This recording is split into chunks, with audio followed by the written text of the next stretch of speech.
It has been 6 years since Redmi released their first smartphone in July 2013. Redmi's strategy is to organize the regular army to grab those users who want to use smartphones but live on a very tight budget. So a few weeks ago, the Redmi K20 Pro was introduced to the market with a very unusual price of $400, which is the threshold price for a flagship smartphone. Actually, it's not so easy to find a phone that similar to this one. For example, here we got the Lenovo Z6 Pro, the OnePlus 7 and the Oppo Reno.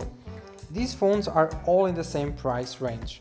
The Z6 Pro still houses a notch, the Reno is equipped with a 730 CPU and the OnePlus 7 only kept 2 rear cameras.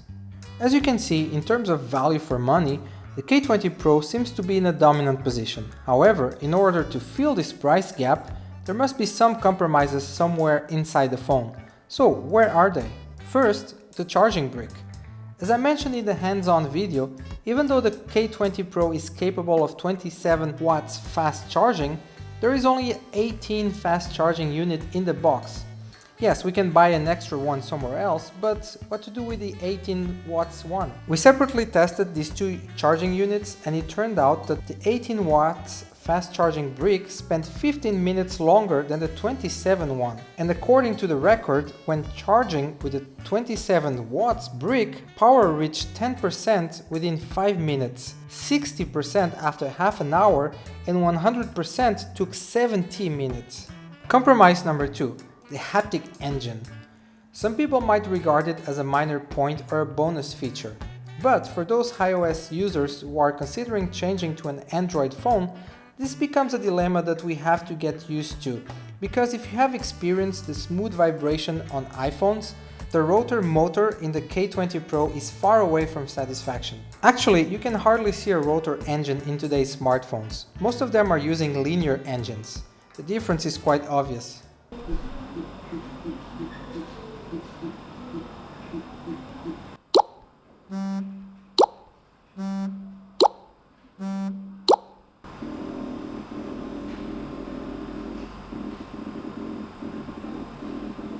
One of my friends told me that after he torn down the K20 Pro, Redmi compromised on the haptic engine for a reason.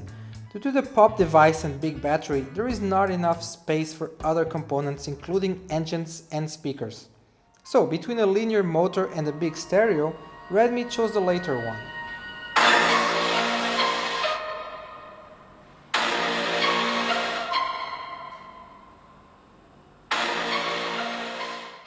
So what do you think of this choice? Do you prefer a better haptic engine or a stereo sound system? Let us know in the comments. Compromise number 3. Wireless charging and infrared light.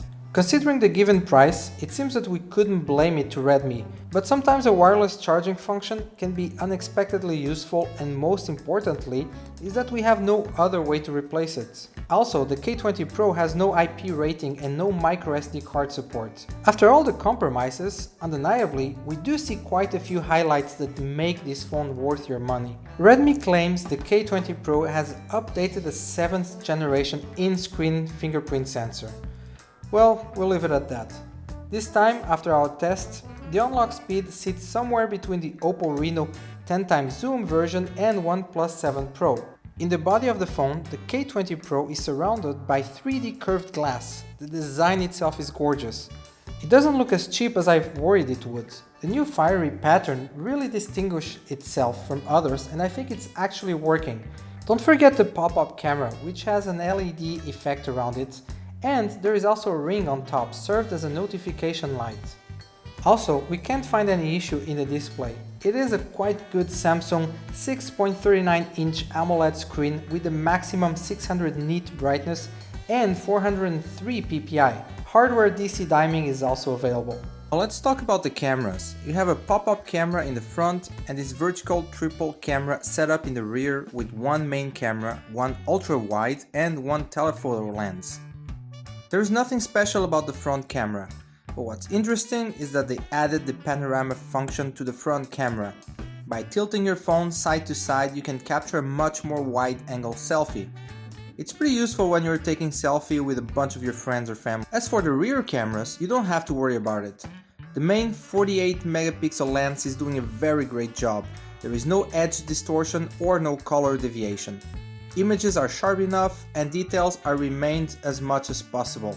However, in some poor light conditions, the Redmi K20 Pro does fall behind in the dynamic range. The telephoto camera is 2 times long, which is not that useful than a 3 times zoom. When you zoom in a little bit further, images are not so satisfying. The good news is that there is no more annoying stutters or lag while you're zooming in or out. What a relief! About the hardware details, there's another video I made coming up that you can check to really go into detail on the K20 Pro.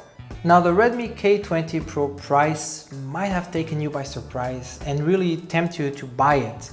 But of course you must understand that with this price some compromises have to be done. Still, if you're okay with all that, then the K20 Pro is definitely your first choice. Redmi is still trying to hold their crown in the budget market with the K20 Pro. However, they're coming really close from actually having a flagship smartphone, and personally I'm more eager to see how they would do if they actually built a flagship smartphone and if they released it as that.